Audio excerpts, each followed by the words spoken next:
Hello, this is John Burness, and yet again I will happily present to you another History of Poetry lecture titled Oscar Wilde and the Theory of Omission, where I will share with you one sentence that Oscar Wilde wrote. This whole lecture will be centered around one sentence from one book of his, and I will dive into detail as to why this is the greatest example of a literary technique discovered by Hemingway titled Iceberg theory, or or how I will call it more formally, the theory of omission. Uh, and I hope you find great joy or inspiration in this. In this lecture, we will examine how Oscar Wilde, who was famous for his paradoxical and epigrammic, almost Zen Koan style, harnessed the power of what's left unsaid. Our focus is a single quote that he said, which is as follows: Every saint has a past, and every sinner has a future. Through this simple yet striking line, we will explore how Wilde's rhetoric draws strength from omission, from the art of leaving things implied rather than said out straight. By analyzing this quote's layers and meaning, we will uncover how Wilde evokes deep religious and ethical ideas without ever spelling them out, illustrating the intellectual and philosophical depth that omission, or that the theory of omission, can introduce. Let's begin with the quote itself. Every saint has a past, and every sinner has a future. This famous line comes from Oscar Wilde's 1893 play, A Woman of No Importance. In the play, it's delivered as a witticism by a clever character, but it has since taken on a life of its own as a popular epigram. At first glance, the statement sounds straightforward and proverbial in nature. It's expressed with Wilde's trademark brevity and paradox, and like I said, his style reminiscent of a Zen koan. Excuse me while I drink water real quick. I talk a lot in these lectures, so if you hear a pause, it means I'm drinking water. Calling a saint someone who nonetheless has a past, and a sinner someone who nonetheless has a future. By placing these traditionally opposite figures, saint and sinner, side by side, Wilde creates an immediate contrast. Yet, beyond invoking these loaded moral terms, Wilde provides no explanation or qualifier. The line stands alone, uh, which is very simple but intriguing, which doesn't command us to ponder the meaning, it demands us to ponder the meaning.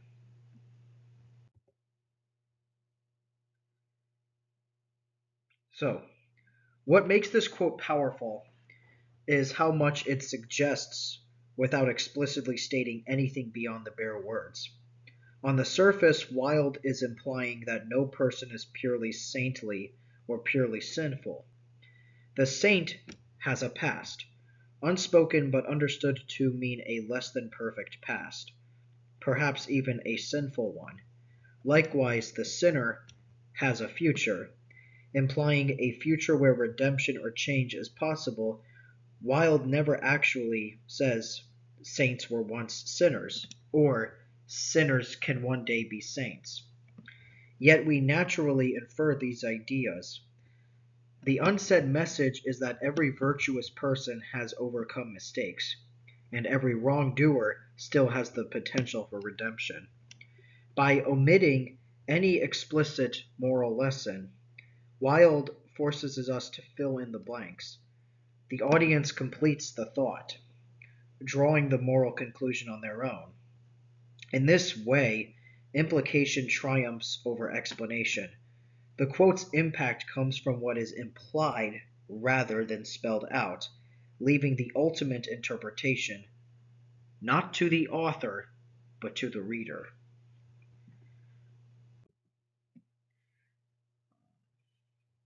This brings us to the theory of omission itself, the idea of saying more with less. Omission in rhetoric means deliberately leaving certain information unsaid or only hinted at, rather than laying out every detail or argument. The speaker withholds something, creating a deliberate silence that the audience has to fill. This technique engages readers or listeners as active participants in constructing meaning. And obviously, this was historically popularized by Hemingway, which I believe Hemingway himself was responsible for calling it iceberg theory. Um, and of course, the reason it's called iceberg theory is because of um, the visual layout that this literary technique imposes, where only a small fraction of the story is on the surface and the rest is submerged implied context. A similar principle applies here. By not stating everything, a writer can actually amplify the impact of their message. They can amplify the impact of their message by saying not enough, by saying less than necessary. Wilde's quote is a perfect example of this power. In just a dozen words, he conveys this ocean. He demands an ocean of meaning. It is strikingly concise. It doesn't explain how a saint's past might have looked, or why a sinner might have a future. That omission isn't a weakness. It's very, very strong. It transforms a simple sentence into a springboard for reflection. Wilde's use of omission demonstrates that sometimes by saying less, an author is saying more, prompting the audience to think deeper and find the significance themselves. And I will say it again, it's especially powerful because it doesn't command the audience to search for the meaning themselves. It demands it. There's actually, funny enough, as a composer and musician myself, there is a musical equivalent to this. And that's with this composer named Morton Feldman from the post-war, who came up with this pretty radical idea that's radical still to this day, that to make music more exciting, we need to make music more quiet rather than more loud. And he had the same reasoning behind it. Making music loud commands our attention, but making music quieter demands it. We have to pay more attention to it to even hear the music. So that's just me going, rambling on, just sprinkling in more of my personal knowledge on there. Now, this is my favorite part. This was the very reason I decided to do this lecture, was this element of this one quote. Notice Wilde's choice of words, saint and sinner. These are clearly religious images, instantly evoking centuries of moral and spiritual meaning. By using such charged terms, Wilde taps into a deep cultural reservoir. Yet, crucially, he includes no explicit religious references beyond the words themselves. There's no mention of God. There's no scripture. There's no sermon attached. Wilde is not preaching doctrine. He's employing the words saint and sinner as metaphors that any reader can understand. The beauty is that this is the beauty. This is the whole reason I'm doing this lecture. Just think about this is an incredible thought, and I hope you can sympathize with me on this, on how incredible this is. Ready? So, the beauty is that even someone with no formal religious background can grasp the point, even though the quote is highly religiously charged in nature.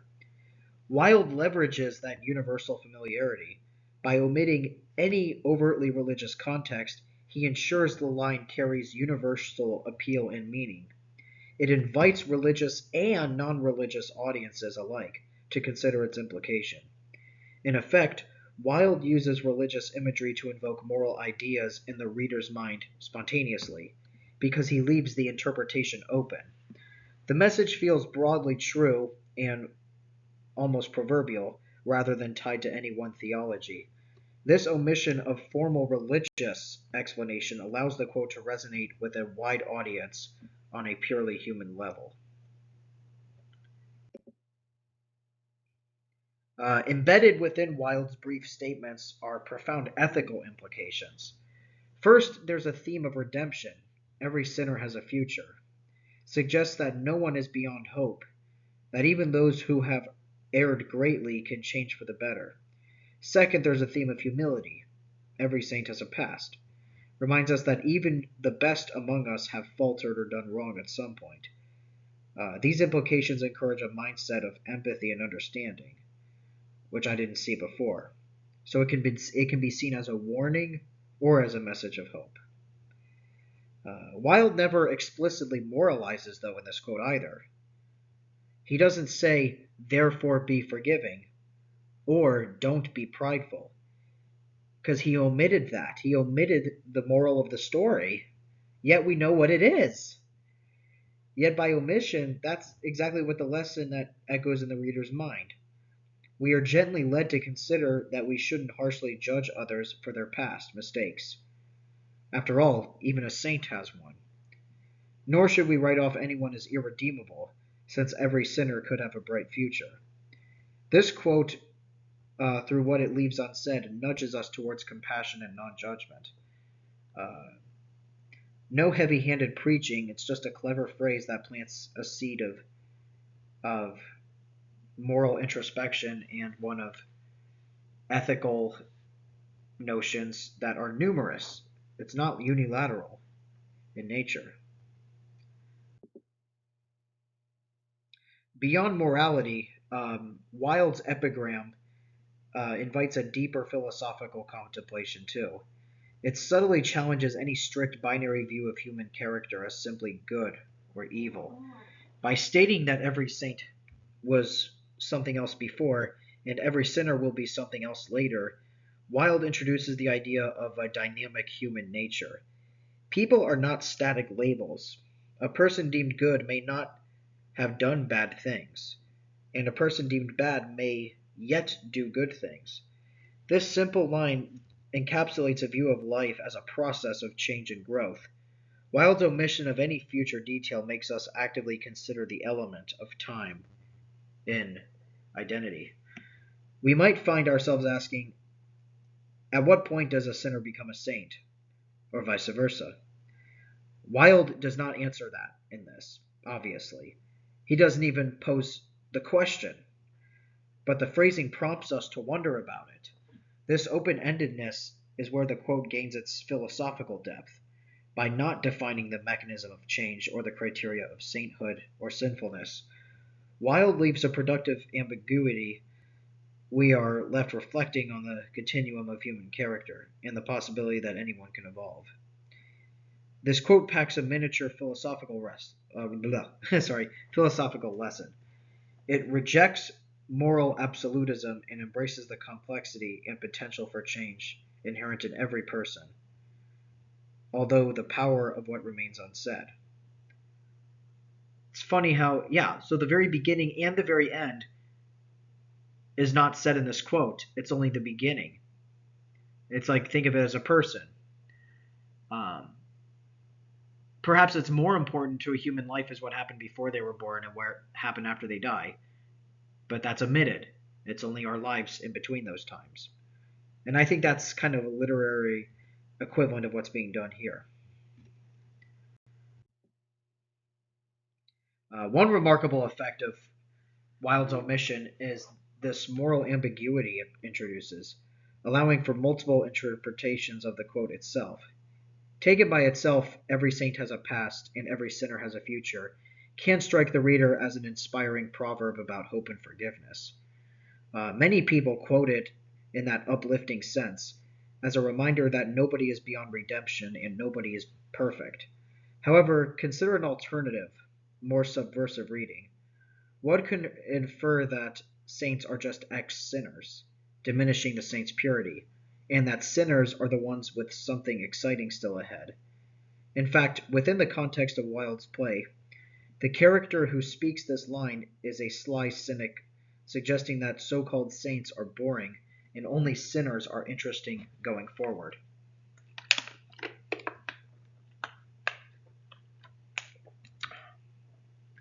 Wilde brilliantly omits any guiding tone or explanation in the quote itself. So outside the play, it lives on independently, open to interpretation. This ambiguity means the line can be simultaneously claimed as a wholesome moral lesson and as a cheeky, cynical joke. By leaving out the original context and any overt clues to intent, Wilde's epigram encourages debate. It's a testament to the quote's strength that it can genuinely uplift some readers, while also prompting others to laugh at the irony. The omission transforms a single line into a Rorschach text of sorts. Rorschach, I forgot. I don't know how to pronounce. And what you read into it might reveal not what the author wrote about it, but your own outlook on it.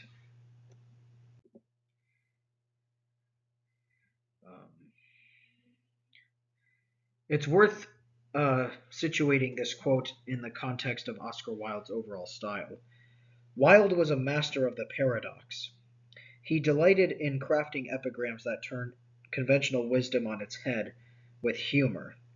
His writing is full of clever, contradictory Zen Cohen-like sayings that invites readers to find deeper truth in the contradiction. In Wilde's works, often the real meaning lies beneath the witty surface.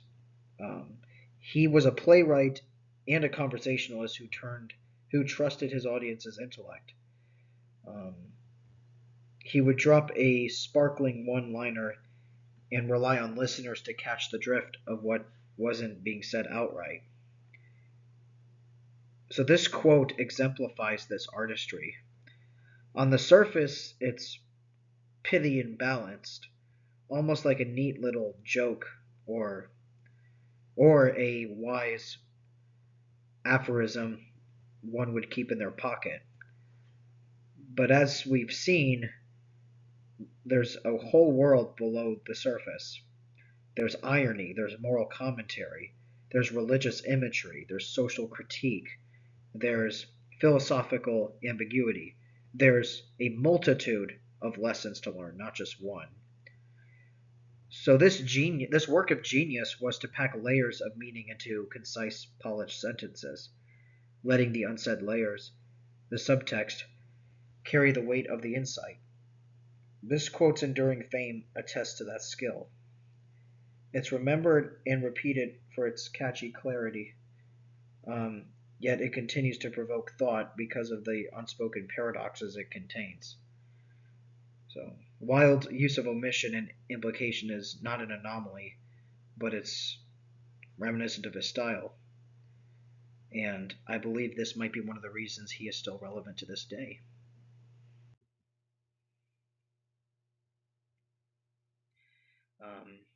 So Oscar Wilde's famous quote about saints and sinners demonstrates the profound power of the unsaid. By skillfully employing omission, Wilde turns a simple sentence into a rich world of meaning. We've seen how this one line manages to touch on religious imagery, ethical ideas of redemption, humility, and philosophical questions about human nature. All of this without ever directly explaining itself. The omitted details and context are exactly what invite each of us to engage, interpret, and find personal insight in the words. A thought left incomplete in just the right way can echo more loudly than any exhaustive explanation.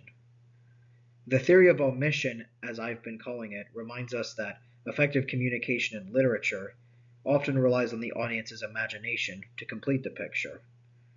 Oscar Wilde's rhetoric derives its potency from this art of leaving things unsaid, of saying less than necessary. It amplifies the impact, and making the message memorable and thought-provoking. Every saint has a past, and every sinner has a future.